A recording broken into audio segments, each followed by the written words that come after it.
Each week, the Bible as Literature podcast brings you in-depth discussion of the biblical text in a format short enough for your morning commute, but long enough to be substantive, posing difficult questions meant to keep you engaged. If you value this work, please consider donating as little as 25 cents per episode. That's just $1 per month. To learn more, please visit patreon.com/Bible. That's patreon.com/Bible. Thank you. Hi, this is Father Mark Boulos with the Bible as Literature podcast. A directive does not require understanding, agreement, or acceptance in order to be carried out. In a high-performing team, once a clear decision has been handed down, people are expected to follow it even if they disagree. Some employees may harbor distrust, but if the directive is sound, the simple act of carrying it out will foster trust and produce results. Everything hinges on adherence to the directive. In the Gospel of Mark, when the followers of Jesus heard that he was alive and had been seen by Mary Magdalene, they refused to believe it, and when they passed the message on to others, they did not believe them either. This refusal to believe is the culmination of betrayal, misplaced fear, and a complete lack of trust in the Lord. Still, all hope is not lost, despite themselves, and whatever their attitude toward the message, the followers of Jesus carried out the directive given to Mary Magdalene to share the news that the Lord is alive and going into Galilee just as he said he would. In other words, it's not who you are or what you believe, but what you do that counts. Richard and I discuss the Gospel of Mark, chapter 16, verses 9 to 13. You're listening to the Bible as Literature.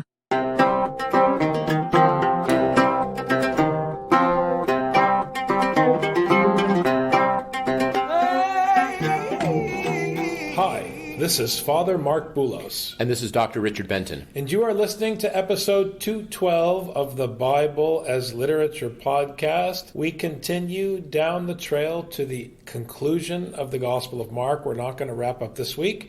We're going to take another small grouping of verses and then go for a strong finish in next week's episode. So today we want to talk about verses 9 through 13, and we have an opportunity now to come back to the topic of Mary Magdalene. So we pointed out last week that the stance of the myrrh-bearing women, their fear, is what kept them away from Jesus when he was being put to shame and ultimately put to death. But then even after Joseph of Arimathea went against the will of God and took Jesus down from the cross in order to overcome his own sense of shame, or at a minimum to ensure that the will of the council, to which he was party and in fact a prominent member, that will would be executed in the place of the will of the Father of Jesus. He ensured that Jesus was dead. He took him down from the cross. The shame was buried away, hidden away. And then, of course, the women went early in the morning, which again, we argued on the podcast, was an indication that they were waiting for a quiet time when nobody was around. Everybody seems to be terrified of Caesar. And, of course, at the same time, terrified of the council, because whether it is the religious council or the council of your community within the Roman Empire, or it is the Roman authority, Pontius Pilate himself, functionally, it's the authority that you fear because you don't trust God. Let's take a moment to explain this just one more time, Richard. On the one hand, Pontius Pilate and the council have power because God gave it to them, because God holds everything in the palm of his hand. This undermines the whole philosophical quagmire of the theodicy, and frankly, I don't care because it's a pointless quagmire. The biblical worldview is much more practical. This is the way things are, and if your premise is that God is the master and the creator, that means that what you perceive as evil and what you perceive as good is all in the palm of his hand. So, Pontius Pilate ensured the execution of Jesus. The reason Jesus isn't afraid is not because Pontius Pilate is going to refrain from executing him. It's because Jesus trusts his Father, who put Pontius Pilate there and allowed what happened to happen. Functionally, fear is the only sin. Jesus was tried and convicted by every court as being guilty, which to all human eyes, including the eyes of his disciples, proved that he was guilty, proved that he was a sinner. But the only sin is fear. So in the eyes of God, he was not a sinner, and he was uniquely without sin because he did not fear Caesar. So the sin is the fear of Caesar. The fear of God, however, is correct. The fact that Jesus was not afraid of Caesar and was exclusively afraid of his Father proved that he was correct. We talked about the centurion. The centurion was impressed, uniquely impressed. So then how do we evaluate the followers of Jesus? Because so far, during and after the execution, the crucifixion, every single one of them was afraid of Caesar and what might happen from Caesar. They are all sinners, because sin can also be translated from Hebrew as rebellion. They rebelled against God, the only one to whom they owed loyalty. From the beginning of Mark, we learned what the book of Mark demands of the followers of Jesus, that they, A, exclusively fear God, and B, spread the message, that is, sow the seed. Jesus isn't going to be there to hold the hand of every single follower from now on. It is now about the message, about the word, about the teaching going out. So the only way to tell if they are loyal is whether they sow the seed. Jesus in the Gospel of Mark functions very much like an economos in a Roman household. And for those who don't know, the economos is the person responsible for ensuring that the house rules are followed. It is the word that provides the etymology for our modern term economy, economics, because the idea of economics is that you manage society by managing the exchange and the value of goods and services. It's a form of management. So the economos was the head slave who managed all the other slaves. Jesus in the Gospel of Mark comes to explain the mission. Then he shows you how to execute the mission. Then he moves on to another place and does the same thing, and then eventually he dies and goes away. So it's been about the teaching all along. It's not as though now that he's gone, it's suddenly about the teaching. It's just that while he was with you, he was preparing you so that you could walk according to the light, as John will explain in another gospel, after the fact, so that the mission would continue. Keep this in mind. Jesus is very hands-on and at the same time very strategic throughout the gospel. He's focused on the mission, he's coaching to the mission, and he sets up his team, to use modern terminology, so that after he's gone, the team can run the program. Now, after he had risen early on the first day of the week, he first appeared to Mary Magdalene, from whom he had cast out 7 demons. The first time we had Mary Magdalene mentioned was just a few verses ago. It didn't mention anything about these 7 demons. How interesting that this is a detail that's provided in this verse and not previously. The attentive reader should have their ears peaked at this point, noticing, there's an added detail here that doesn't need to be here, that could have maybe served a better purpose somewhere else. Why does it need to be here? Well, don't forget what I said. The only sin that exists is the sin of rebellion, the sin of fear of Caesar. This is the only sin that exists. So therefore, if you are possessed by a devil, they would be producing the only sin, which is fear, which is rebellion. In order for her to report the news of the resurrection, she has to have that demon cast out of her. And the 7 is the mark of fullness, meaning that she was completely deluded, completely compromised by that fear. Now, I also want to point out that Mark here is mentioning a second time that it was early on the first day of the week. This is really critical, because to the extent that they were sneaking around at dawn so that the soldiers wouldn't notice them or whatever, or the council wouldn't find out, Jesus here is again like a manager who comes into the office before his team arrives. He's like, you want to get up early in the morning? I'll be there, and we'll get down to business. No quiet time for you before the boss arrives. So he meets her early in the morning, and Mary Magdalene is singled out for preaching. Let's read the next verse. She went and reported to those who had been with him while they were mourning and weeping. I want to raise the same question that we raised last week, specifically. If he told you that the Son of Man would suffer many things, would be killed, and would be raised, if he told you that and you trusted in that report, why are you cowering and huddling in the corner, crying and mourning? Why? You don't understand. Mary Magdalene now has been healed. So it's the classic pattern. She was healed, meaning the demons were removed, and she was now empowered. And by empowered, I don't mean it in the way that we talk about empowerment in the modern sense. I mean it in terms of the ergon, the deed that is put in you by the commandment. This is how Paul talks about works. You do have the work put in you, and then the work controls your footsteps, and it controls what you say. But because the work was put in you, it's not your deed. It's so important to remember this. So she's been healed because now the light that illumines her lamp, so to speak, is not hers. It was put there by Jesus.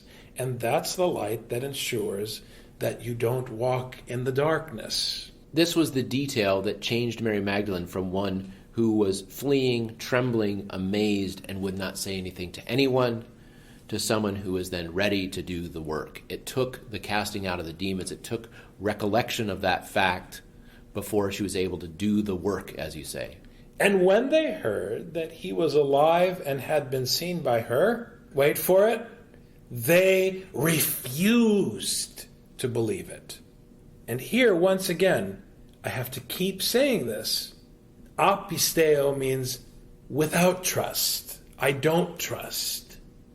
They do not trust in the report. And this should come as no surprise, because if you didn't trust in the report when Jesus was put to shame and executed, why would you trust in the report, as we'll say in another gospel, even if they should raise someone from the dead?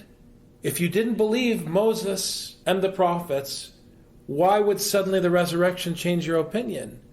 Which means you have to take seriously what we said last week, that the reality is proposed in the crucifixion. And this is why we don't believe that the mourning and weeping was some show of piety, because how could it be some show of piety if when they actually hear the word, they don't believe? So what are they weeping and mourning for, which is what you just asked, Father? They're weeping and mourning for themselves, that they lost this guy who they thought was something, but they never listened to him. They didn't know what the teaching was, and they weren't ready to teach it because they didn't even understand the lesson themselves. If they trusted, they would have said, look, he promised that he would be raised, and he's our teacher, and in order to learn from our master, in order to learn from any teacher in any school of thought or discipline, you have to place your trust in the instruction, period. I was so deeply touched the first time I saw the Darawish in Turkey stepping onto the floor to recite the name of God in Arabic, all the 99 names of God that they use, different words in Arabic, different essentially adjectives of God's generosity, his kindness, his mercy, and so forth. And what they do, in English we call them the whirling dervishes, right? It's a familiar term. They go out onto the floor and they spin around reciting all of these terms. It's a very lovely ceremony. But what really struck me is the way they walk onto the floor and they bow with reverence. They're not bowing to anybody. They're just bowing with reverence. And it's so dignified. It reminds me also of the way that monks bow to the chair of the abbot in a monastery, even when he's traveling, because it's functional. You're just bowing, and this bowing, this act of humility, is beautiful. It's dignified. It's something foreign to Western culture. When you bow in Western culture, people ask, what's wrong with you? They don't appreciate the value of making yourself small. This discipline of bowing is also found in Asian culture around the various martial arts. You step on the mat, you bow, whether it's to the teacher, whether it's to the teaching of that particular dojo, whether it's to your opponent. Ultimately, you're bowing to the discipline within that school. You are showing respect. The way that an altar server in the Byzantine tradition has to bow when he enters into the sanctuary. All of these gestures, all of them point to this universal human understanding that when we are part of a school or a discipline, we have to humble ourselves. When I studied Kung Fu, there was a table. As soon as you changed your clothes, you came in, and there was a table, and it had a picture of the teacher, a picture of the teacher's teacher, and a picture of the teacher's teacher's teacher. They were all three on this table, and you bowed to that, because it's not just to the teacher, it's this teaching that was passed down from one teacher to the next. It doesn't have to do with the teacher, it has to do with the continuity of the teaching that comes down from 100 years ago that we were learning when we were doing Kung Fu. How much more so this teaching that goes all the way back to the beginning of Torah and Sinai. Right. Now, in our culture, where everything is hyper-personalized, they don't get it. They look at the picture of the teacher on the wall and they say, who does he think he is? Why is his picture up? If that's your question, I'm tired of arguing with you. Just go back and listen to Mark. My other favorite is, well, we should have a variety of teachers. No, you shouldn't have a variety of teachers. Come on, people. There's only one Yoda. Even in your Star Wars movies, you understand that there aren't two Yodas. He's a master. Jesus is the master. And they didn't trust him. This is what I'm driving at with these examples of humility. It's rebellion, as you said, Richard. If you can't submit to the master, not with sycophancy by heaping praise, but by demonstrating that you're submitting to the instruction. Because when you bow to Jesus, it's not about Jesus, it's about his Father's teaching. It's critical that we understand this. That's why when someone tried to call Jesus good in the Gospel of Mark, he said, no one is good. Give me a break. You can't impress me with false praise. Are you interested in what I care about? Do the commandments of my Father. After that, he appeared in a different form to two of them while they were walking along on their way to the country. So the word here is morphi. You could say that he morphed. I don't know. I mean, that's how we use the word in English. But the point is that, as we've said many times, it isn't about the teacher. It's like Paul says in his epistle, that you could be entertaining angels unaware. It's a nice way of saying the one who brings you the judgment of the teaching is the messenger of the king, the angelos. It could be a homeless person. It could be your sister or brother. It could be someone you're fighting with at the office. Whether they actually carry the teaching to you or they reflect the truth of the teaching and you mistreat them.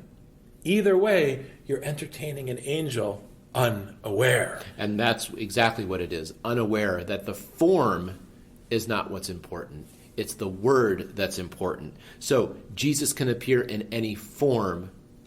It's the word that will prove whether it's Jesus or not, which means that the person Jesus is not material. It's not the fact that my Kung Fu teacher studied with this guy who studied with the other guy. It's that he is staying true to that single teaching. The single teaching is embodied by the teacher's teacher's teacher, and then the teacher's teacher, and then the teacher. And then he was grooming his students to then take over once he passed away. And in fact, one of his students did take over after he passed away. And then it's now 4 teachers. But it doesn't matter who the teacher is, as in the person. The person doesn't matter. It's that teaching. That's why when Jesus is dead, it's still everybody's responsibility to sow the seed and to be the sower and to continue the work of making sure that the gospel goes out. And they should have done that. They should have trusted whether or not the teaching of the resurrection was confirmed. I have to keep coming back to this, and I talked about it on Sunday with the community. It is the perfect example. In the Eastern lectionary, on Great and Holy Saturday, we read a lengthy account of Nebuchadnezzar and the 3 young men. Why? Because you're standing there before the tomb, liturgically, and you're hearing the story of 3 men who put their lives on the line and were willing to die with no guarantee that God would avenge them or protect them. And they said as much. Even if God doesn't take care of us, it doesn't matter. We will abide by his teaching and remain faithful, and we will not worship an earthly power. Very beautiful, very simple story. I love that story. And that's the key here. Jesus died on the cross. You don't know if what he said will come to pass, but you know what he taught. This is where the rubber hits the road. And this is a very powerful admonition to anyone who considers themselves a disciple of the New Testament. What are you waiting for? You have everything you need to continue the mission. They went away and reported it to the others, but they did not believe them either. So, it's a very interesting dynamic. Mary Magdalene, who beheld the risen Lord, had a confirmation. So it's no credit to her at that point. Remember, the credit goes to the one who put the work of the commandment in her, which means the credit goes to Jesus Christ. She did her duty and she preached. And then those who heard the news from her did not believe her and continued to preach, and others didn't believe them. This is a very, very interesting metaphor in my estimation, Richard, because the commandment to preach does not require your acceptance or understanding.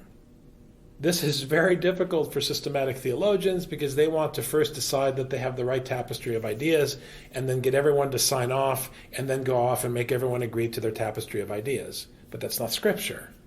Scripture isn't about systematic thought. It's not about any of the things that human beings organize and build and create and impose. That's Platonism. And we just heard that the forms are irrelevant. Thank you very much, Plato.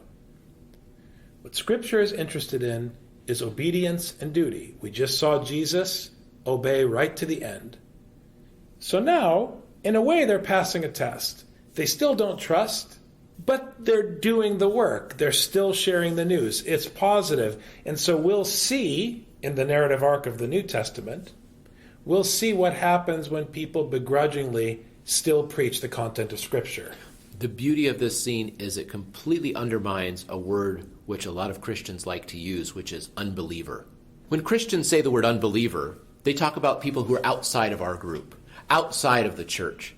People, those poor, misfortunate people who never understood the love of God and the love of Jesus. But the only unbelievers to whom Jesus is occupied right now in teaching are the ones who spent every waking and sleeping minute in his camp, listening to him preach everything, learning the gospel with every breath. Those are the unbelievers because they're not unbelievers as we think. They are untrusting. They don't trust in him. They don't trust in what they heard. They don't trust it. They still think of themselves as the insiders. That's why they sit around and cry with each other. But they're unbelievers. They don't believe. This is why Jesus has to keep... He wasn't able to get through to them while he was alive. He still has to keep working after he's dead to get them to understand. His life was not enough. He didn't have enough time, so he had to keep coming back and reminding them. This is true mercy when the Son of God returns from the dead because you are unbelieving, even though you think, or maybe because you think, you're in the inner circle. And don't fall in the trap of saying, as people often say, this horrible, ungodly, anti-Christ-like statement, you have to believe it in your heart. What are you talking about? We know from the Lord that sin comes from the human heart. So why would you want to believe anything in your heart, from your heart, or about your heart? Stop navel-gazing. The point here is that whatever nonsense was going on inside their head, they at least did their duty and preached the news. And if you trust everything Jesus has taught in the Gospel of Mark, just by doing that duty over and over and over again, they too can be healed, just like Mary Magdalene. And it doesn't come from them. Thanks very much, Dr. Benton. Thank you, Father.